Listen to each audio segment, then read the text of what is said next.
Hello everyone. Okay, today we will start our third session of chapter 2 SST. We have done with our two sessions. In first session we did what is soil and formation of soil. In the second session we did layers of soil. So tell me, what are the different three layers of soil? कौन सी layers होती हैं? Top soil, सब soil and bed rock. Very good. अब अच्छा ये बताओ कि जो सेकंड लेयर होती है सब सॉइल, उसकी आगे थ्री लेयर्स और होती है ना, वो कौन कौन सी होती हैं? Tell me the name of that layer. Tell me the names of that layers. कौन कौन सी तीन लेयर्स होती हैं? First sub layer, second sub layer and third sub layer. Very good. तो ये किसकी हैं तीन layers? Second layer of soil की, दैट इज सब सॉइल की. ये आगे तीन लेयर्स होती हैं बेटा. ठीक है. So hope you understand our first and second video. Today we will start our third session. And in third session, firstly we will start with the importance of soil. कि soil की क्या importance है. ठीक है. Soil is important for all living beings. कहते हैं जितने भी लिविंग बींग्स हैं, चाहे प्लांट्स हैं, चाहे एनिमल्स हैं, चाहे ह्यूमन बींग्स हैं. ठीक है. सॉइल सबके लिए इम्पॉर्टेंट है. Plants grow and get their nourishment from the soil. कहते जो प्लांट्स हैं वो यहाँ पे ग्रो करते हैं सॉइल में, और अपने जितने भी न्यूट्रिएंट्स होते हैं वो कहाँ से लेते हैं? सॉइल से लेते हैं. Animals and human beings depend upon plants for their food. कहते जो हम लोग हैं, हम लोग अपना खाना खुद तो नहीं बना सकते. ठीक है. तो हम किसके ऊपर डिपेंड है? प्लांट्स के ऊपर. ठीक है. अगर प्लांट्स ग्रो करेंगे सॉइल में, उनको न्यूट्रिएंट्स मिलेगा तो हमें भी खाना मिलेगा. सो दैट्स वाई इनडायरेक्टली और indirectly we depend upon the soil. ठीक है. तो हम भी किसके ऊपर डिपेंडेंट है, या फिर सॉइल क्या है हमारे लिए इम्पॉर्टेंट है? Because directly we depend upon the plants for food. Soil has many minerals in it. Soil के अंदर कहते हैं बहुत सारे मिनरल्स भी होते हैं. मिनरल्स क्या होता है? मैंने आपको पहले ही बताया था. Solid naturally occurring substances present in the on the earth. ठीक है. Useful minerals like coal and petroleum are found in the soil. कहते कोल एंड पेट्रोलियम जो मिनरल्स है वो भी सॉइल में मिलते हैं हमें. Metals like gold, iron, silver, aluminium. As you can see here, gold के ऑर्नामेंट्स बनते हैं, सिल्वर के भी, जैसे बर्तन हो गए, या फिर ऑर्नामेंट्स जैसे पायल हो गई. ठीक है. बैंगल्स हो गई. आयरन, आयरन मीन्स लोहा. ठीक है. लोहे के तो आपको पता ही है कितनी सारी चीज़ें बनती हैं.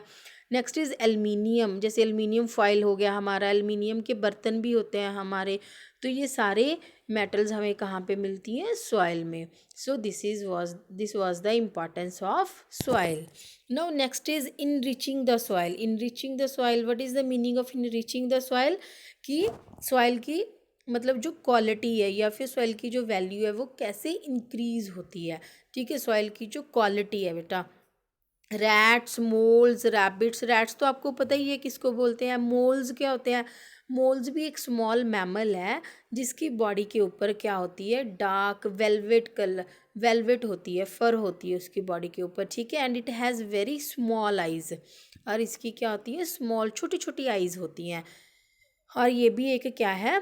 बोरिंग मैमल है, मतलब जो मिट्टी में क्या करता है? होल्स करता है. रैबिट, रैबिट सबको पता है. Snakes and smaller organisms such as earthworms. Earthworms तो सबको पता है क्या होता है. बारिश के डेज में आप देखते हो ना कि छोटे छोटे अर्थवॉर्म्स निकलते हैं सॉइल में से. And beetles and ants live in the soil. तो ये सारे छोटे छोटे स्मॉल ऑर्गेनिजम्स हैं जो सॉइल के अंदर रहते हैं. These living organisms dig holes in the soil. ये क्या करते हैं? ये होल्स डिग करते हैं, छोटे छोटे होल्स सॉइल के अंदर खोदते हैं. एंड मेक इट पोरस, जिसके कारण हमारी जो सॉइल है वो पोरस हो जाती है, उसमें होल्स हो जाते हैं. Which help the soil to breathe और टू गेट एयर, जिसके कारण हमारी सॉइल ब्रीद कर सकती है और एयर ले सकती है। These pores also help water to go deep into the soil.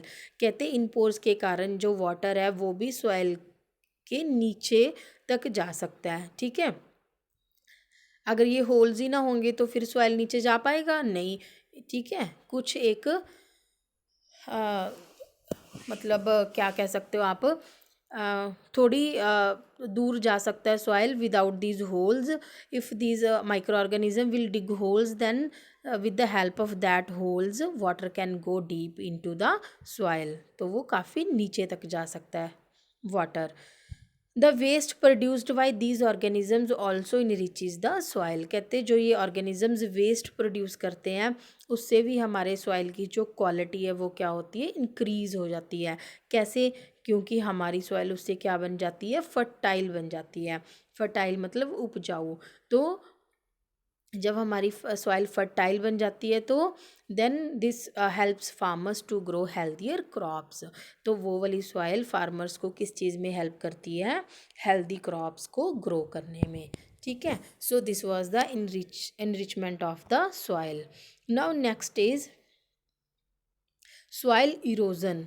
Now soil erosion क्या होता है बेटा? यस, सॉइल इरोजन मतलब सॉइल का खराब होना। मतलब सॉइल जब हमारी वन प्लेस से दूसरे प्लेस तक कैरी होती है, एक प्लेस से दूसरी प्लेस जाती है with the help of wind and water. ठीक है, that is called soil erosion. मतलब उड़ती है या फिर पानी के साथ बह के चली जाती है हमारी सॉइल। जो टॉप मोस्ट लेयर होती है जब वो लूज़ हो जाती है, देखो इधर, when the top soil becomes loose, मतलब जब बिल्कुल लूज़ हो जाती है, हम उसको खुला छोड़ देते हैं, मतलब ना कोई उसके ऊपर ट्रीज़ होते हैं, ठीक है, ना कुछ और, तो that part becomes loose, then it is carried away by wind and water. तो वो विंड एंड वाटर के साथ इधर उधर उड़ती रहती है। ठीक है, from one place to another place. So that this process is known as soil erosion. Soil erosion is caused naturally by wind and water. कहते हैं ये नेचुरली होती है विंड या वाटर के साथ, जब बहुत तेज़ हवा चलती है या फिर बहुत पानी की बहुत ज़्यादा स्पीड होती है। However it is increased by human activities such as deforestation, mining and construction. कहते कई बार ये ह्यूमन एक्टिविटीज़ के कारण भी जो हमारी सॉइल है वो ख़राब होती है। कैसे होती है? कई बार लोग क्या करते हैं, डिफॉरेस्टेशन, ट्रीज़ को कट करना शुरू कर देते हैं। अगर वो ट्रीज़ को कट करेंगे तो सॉइल क्या हो जाएगी हमारी, लूज़ हो जाएगी, क्योंकि ट्रीज़ ने उनको क्या करके रखा था, मिट्टी को जकड़ के रखा था, होल्ड करके रखा था उसकी रूट्स ने सॉइल को। अगर हमने ट्रीज़ ही कट कर दिए तो सॉइल क्या होगी हमारी, लूज़ हो गई।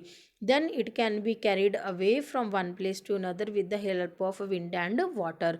तो ये इधर उधर कहीं भी जा सकती है। तो इससे हमारी सॉइल क्या होती है, ट्रीज़ को कट करने से हमारी सॉइल ख़राब होती है, सॉइल इरोजन होता है। Next is mining. माइनिंग होता है बेटा मतलब लैंड लैंड जब हम खाली कर लेते हैं, ठीक है, तो वहाँ पे एक कोई इंडस्ट्री या फिर कोई construction site for the extracting of the coal and petroleum. Next is construction, मतलब कोई भी बिल्डिंग वगैरह बनाना, तो उससे भी हमारी सॉइल क्या होती है, ख़राब होती है। So first is deforestation.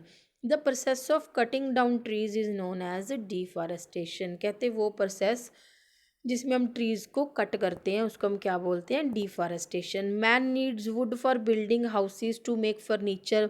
Houses बनाने के लिए, फर्नीचर बनाने के लिए लोग क्या करते हैं, लकड़ी को कट करते हैं। For this he cuts trees, trees को कट करते हैं। Human beings also cut forest for making dams, mining and expanding cities. कहते हैं ह्यूमन बींग्स और क्यों कट करते हैं फॉरेस्ट को, वहाँ पे डैम्स बनाने के लिए, माइनिंग के लिए, एक्सपेंडिंग सिटीज़ मतलब सिटीज़ को, शहरों को और ज़्यादा बड़ा करने के लिए। All these factors cause deforestation. इन फैक्टर्स के कारण क्या होता है, deforestation. Trees and plants hold the top soil together with the help of their roots. But जब वहाँ पे ट्रीज और प्लांट्स होते हैं तो वो अपनी रूट्स के साथ क्या करते हैं, सॉइल को होल्ड करके रखते हैं, ठीक है। बट जब हमने उनको कट ही कर दिया तो हमारी सॉइल क्या बन जाती है, फिर लूज बन जाती है, और then soil can easily blown away by wind and running water. Next is floods.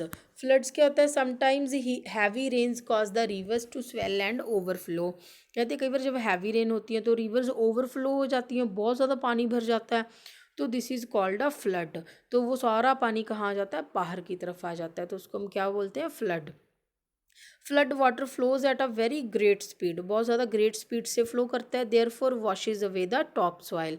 तो वो अपने साथ ऊपर वाली जो सॉइल होती है, टॉप सॉइल होती है, उसको अपने साथ ही ले जाता है, ठीक है। This makes the soil infertile. तो जो ऊपर वाली फर्टाइल लेयर होती है वो तो बेटा उसके पानी के साथ ही चली जाती है, तो नीचे वाली लेयर वो क्या होती है, सारी इनफर्टाइल। तो सारी ऊपर वाली हमारी लेयर जो अच्छी वाली होती है वो सारी ख़राब हो जाती है, ठीक है। तो उससे हमारी सॉइल क्या बन जाती है, infertile. In severe cases whole mountain sides can be washed away by rain water. कहते जो बहुत ज़्यादा फ्लड्स आ जाते हैं तो जो माउंटेन साइड्स होती हैं सारी, वहाँ पे जो सॉइल होती है वो सारी वॉश अवे हो जाती है with the help of rain water. So third is land slides. ये सारा हम क्या पढ़ रहे हैं, सॉइल इरोजन के, कि सॉइल इरोजन कौन कौन सी चीज़ों के साथ होती है। First is deforestation, second is floods, third is landslides. Landslides क्या होते हैं, this is a sudden coming down of loose rocks and pebbles from mountains. कहते हैं एकदम से अचानक, ठीक है, जो छोटे छोटे रॉक्स होती हैं और या फिर पेबल्स पत्थर होते हैं माउंटेन्स की साइड से आने लगते हैं। Landslides occur as a result of loosening of soil in areas that do not have good vegetation or tree cover। कहते हैं लैंडस्लाइड्स उन एरियाज में ज़्यादा होते हैं जहाँ पे सॉइल बिल्कुल ही लूज़ होती है और वहाँ पे गुड वेजिटेशन मतलब प्लांट्स और ट्रीज बहुत ज़्यादा नहीं होते, ठीक है, टू होल्ड द सॉइल, जो कि सॉइल को क्या करके रखें, होल्ड करके रखें। To prevent landslides more and more trees should be planted. कहते लैंडस्लाइड्स को प्रिवेंट करने के लिए, दूर करने के लिए हमें ज़्यादा से ज़्यादा ट्रीज़ को क्या करना चाहिए, प्लांट करना चाहिए on the slopes of the mountains. So this was our third session of chapter 2 SST. Hope you understand the importance of soil, enriching the soil and soil erosion. So today you will read these pages, page number 25 and 26, and you will also complete your practice zone 2. This is very very easy practice zone 2, as you can see here. You have to do this by your own by reading the pages. Thank you.